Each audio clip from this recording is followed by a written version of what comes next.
미국 시장은 FOMC 이후 안 좋은 모습이 나타나고 있습니다. 미국 시간으로 수요일날 FOMC가 열렸는데요. 큰 폭의 하락세가 나타나고 목요일 시장에서는 다우지수는 강보합, 나스닥 지수는 약보합을 보여주었습니다. 낙폭이 진정이 되는 분위기이긴 합니다. 예상된 금리의 인하였고 물론 내년 전망에 대해서 시장의 기대와는 다른 발표가 있었기 때문에요. 시장이 충격을 받은 모습입니다. 이에 따라서 달러 강세 현상이 지속이 되고 우리나라도 환율이 크게 오르면서 심각한 상황이 나타나고 있는 것이 사실이죠. 하지만 미국 시장 안정을 찾을 것으로 예상이 됩니다. 즉 시장의 예상과는 달랐기 때문에 나타나는 일시적인 충격일 가능성이 높다는 것이죠.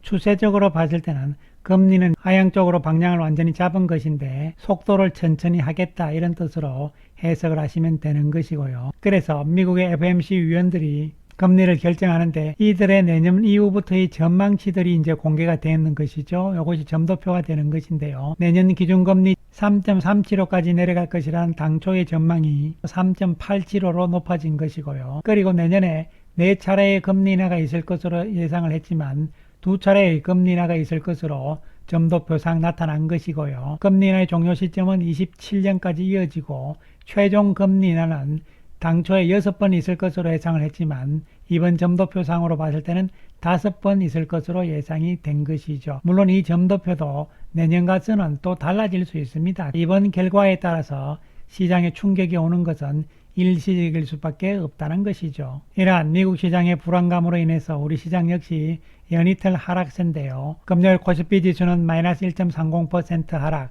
코스닥 지수는 마이너스 2.35% 하락세를 보였습니다. 양시장 모두 다시 외국인들 매도가 많아진다는 것이 불안한 부분인데요. 코스피 시장에서 외국인들이 금요일 하루에 8,219억이나 매도를 했다는 것은 다시 저점을 깨고 내려가는 상황에 대한 불안감도 증폭이 되고 있는 것이 사실이죠. 외국인들은 환율 상승에 따라서 더욱더 민감하게 매도를 하고 있는 분위기라고 해석을 하시면 되겠습니다. 미국의 금리 인하의 속도가 천천히 조절된다는 측면과 환율이 크게 올라간다는 측면, 이러한 부분들이 외국인들한테는 매도를 유발시킬 수밖에 없는 부분이 아닐까 생각을 하는데요. 사실 이 부분은 우리가 어떻게 할 수가 있는 부분들이 아니기 때문에 상황을 조금 더 볼 수밖에 없다는 것이 안타까운 현실이죠. 한편 셀트리온은 금요일 플러스 0.05% 상승세를 보이면서 양봉의 모습을 보여줍니다. 목요일날 음봉으로서 조정을 보였지만 금요일날 바로 회복하는 모습이라고 볼 수 있는 것이죠. 제약은 마이너스 2.13% 하락으로서 연이틀 조정 분위기가 나타나고 있는 상황이고요. 사실 셀트리온은 지난 수요일날 장 끝난 이후에 장외에서 대량 거래량이 있었잖아요. 이 부분이 사실은 호재의 개념이기 때문에 주가에도 긍정적일 가능성이었지만 미국 시장 영향으로 지금 안 좋은 모습이 나타나고 만 것이죠. 그래서 우리가 지금 여기서 따져봐야 되는 것은요. 과연 셀트리온이 미국의 금리 인하 속도의 조절 이 부분과 그리고 환율 상승 이 두 가지 악재에 어느 만큼 영향을 받을 것인가가 중요하다고 볼 수 있는 것이죠. 12월 들어서 현재까지 수급 상황을 보시게 되면요.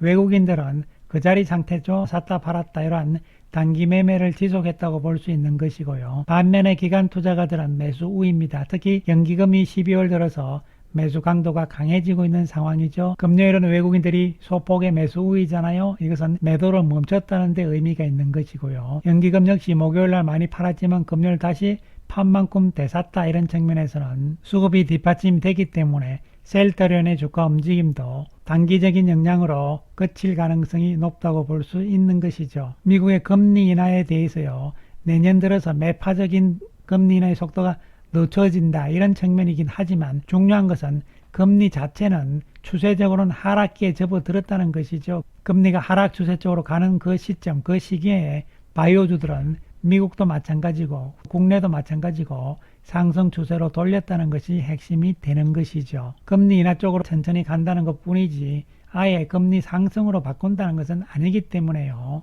바이오 쪽 전반에는 영향이 없다고 봐야 되는 것이고 특히 미국의 금리와 관련해서 또 환율과 관련해서 셀트리온 회사 측에서는 이미 지난 11월 달부터 이야기를 한 바가 있는 것이죠. 11월 16일에 당사 사업 진행과 향후 전망에 대한 입장에 대한 이 부분을 우리가 확대해서 살펴보게 되면요. 미국 트럼프 2기 정부는 약가 인하 정책과 미국 한자 우선 계획을 지속할 것으로 보이기 때문에 셀트리온의 주요 사업인 바이오시밀러 처방 확대에 우호적이다 이렇게 회사에서는 입장을 밝혔고요. 그 다음에 환율 문제에 대해서도 달러 강세 전망은 셀트리온에게도 일정 기간 긍정적 사업 여건을 만들어줄 것으로 예상이 된다. 오히려 환차익 때문에 좋다는 이야기죠. 그리고 관세 문제에 대해서도 셀트리온의 의약품의 경우에는 WTO에 따라서 관세가 부과되지 않기 때문에 향후 관세 인상에 추가적인 영향을 받지 않는다 이렇게 이야기를 했습니다. 그래서 셀트리온은 오히려 타업종 대비해서 기회를 맞이하게 될 것으로 예상하고 있다 이렇게 11월 달에 입장을 밝혔고 12월 달 들어서 또 입장을 밝혔죠. 금융시장 변동성 확대에 따른 사업 역량도 제한적일 것으로 예상이 된다. 사업 특성상 매출의 90% 이상이 해외에서 발생을 하잖아요. 달러와 유로화기 때문에요. 원화 약세가 당사 사업에 미치는 부정적인 영향은 제한적이라고 이야기를 했죠. 그래서 첫 번째로 미국의 금리 인하의 속도 조절 문제에 있어서는 인하의 방향은 바뀐 것이 아니기 때문에요. 바이오주 전반에는 계속적인 호재로 작용할 것이란 측면. 그 다음 환율 문제에 있어서는 오히려 호재죠. 환차익을 얻을 가능성이 더 높다고 보시면 되는 것이죠. 그리고 관세 문제에 대해서 잠시 후 조금 더 언급을 드리고요. 지금 생물보안법 자체가 연내 통과가 불발됐다는 이야기가 나왔습니다. 이것이 악재이냐 이렇게 볼 수 있는데 사실 당장은 삼성 바이오 쪽에는 악재일 가능성이 있다 이렇게 봐야 되는 것이고요. 미국의 생물보안법은 내년에 다시 입법 절차를 거칠 것으로 보이기 때문에 이것이 당장 셀트리온 바이오 솔루션즈하고는 별 영향이 없다 이렇게 말씀드릴 수 있는 것이죠. 그리고 미국의 관세 정책에 관련돼서 지난 12월 11일 날 나온 삼성증권의 자료를 보시게 되면요. 미국의 의약품 관세 정책은 트럼프는 아젠다 47에서 필수 의약품 생산 자국화를 위해서 필수 의약품 생산을 미국에서 이루어질 수 있도록 유도하겠다 이렇게 이야기를 했는데요.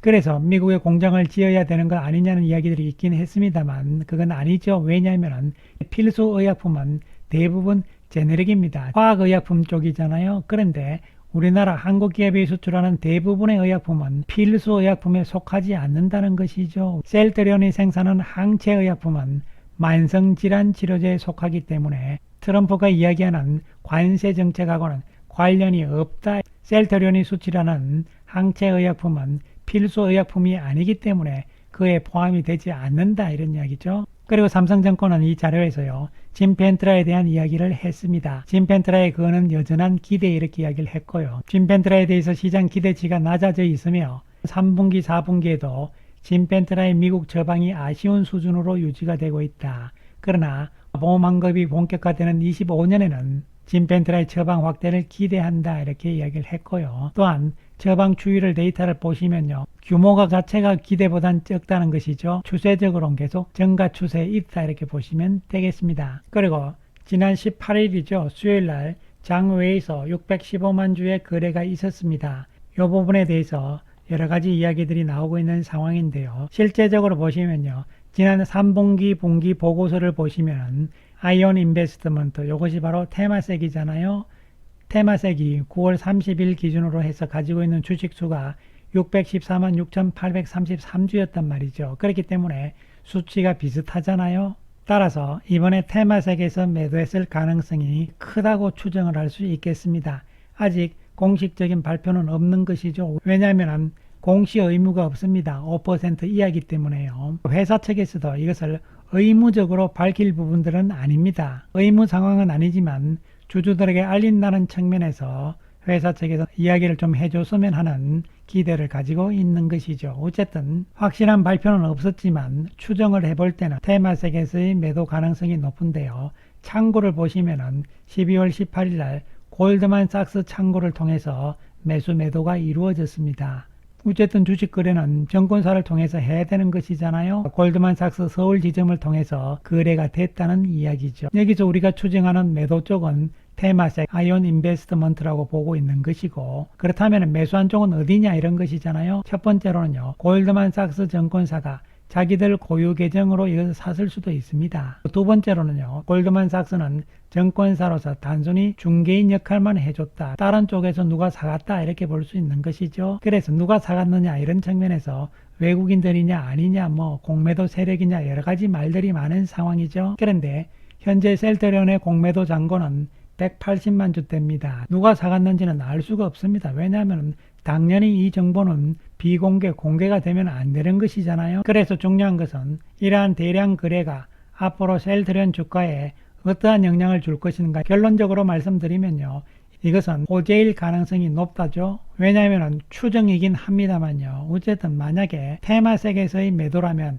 그동안 행오버에 대한 불안감이 계속 있었던 것이거든요. 대주주인 테마색이 팔기로 했는데 언제 팔 거냐는 불안감이 항상 남아 있었잖아요. 그런데 이번에 이것을 팔아버렸기 때문에 악재가 완전히 소멸되는, 이것은 호재다 이렇게 볼 수 있는 것이죠. 그 다음에 그렇다면 이 물량을 사간 쪽은 어떻게 할 것이냐, 이런 부분은 걱정할 부분들이 아닌 것이죠. 왜냐하면 앞으로 셀트리온의 실적에 달려 있다는 것이죠. 쉽게 말씀드리면요, 앞으로 셀트리온의 실적이 좋아진다고 생각을 하면은 당연히 이번에 이 물량을 산 세력들이 안 팔겠죠. 그러나 앞으로 셀트리온의 실적이 나쁘다고 본다면 매도를 하겠죠. 물론 이 물량을 샀다는 이유 자체가 어떻게 보면 앞으로 셀트리온의 실적이 좋다고 보고 있기 때문에 샀다고도 해석을 해야 되는 것이거든요. 그렇기 때문에 이것은 실적이 좋아지게 된다면 분명한 호재일 수밖에 또한 없는 것이죠. 따라서 대주주 물량에 대한 부담감, 즉 행오버에 대한 부담감이 완전히 해소됐다,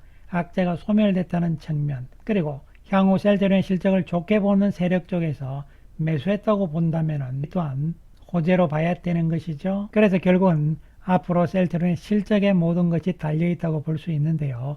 모건 스탠리 쪽에서, 외국인 쪽에서 시각을 바꾸잖아요. 셀트리온의 목표 가격을 20만 5천 원으로 높이면서 그동안 계속적인 목표 가격 하향 추세에서 이제는 상향적으로 방향을 바꿨다는 측면이 중요한 것이고, 또한 셀트리온의 실적에 대해서도 시장의 컨센서스와 접근을 하기 시작을 했다는 것이죠.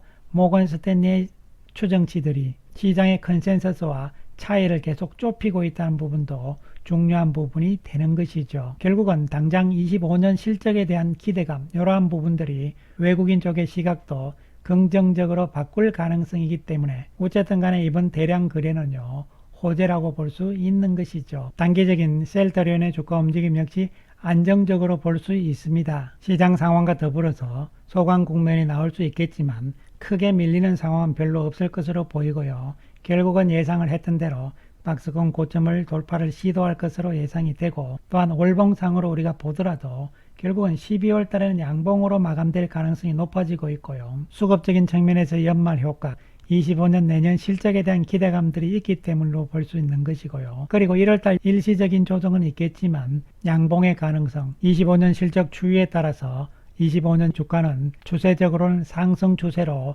이어나갈 가능성이 높지 않을까 생각을 해봅니다. 감사합니다.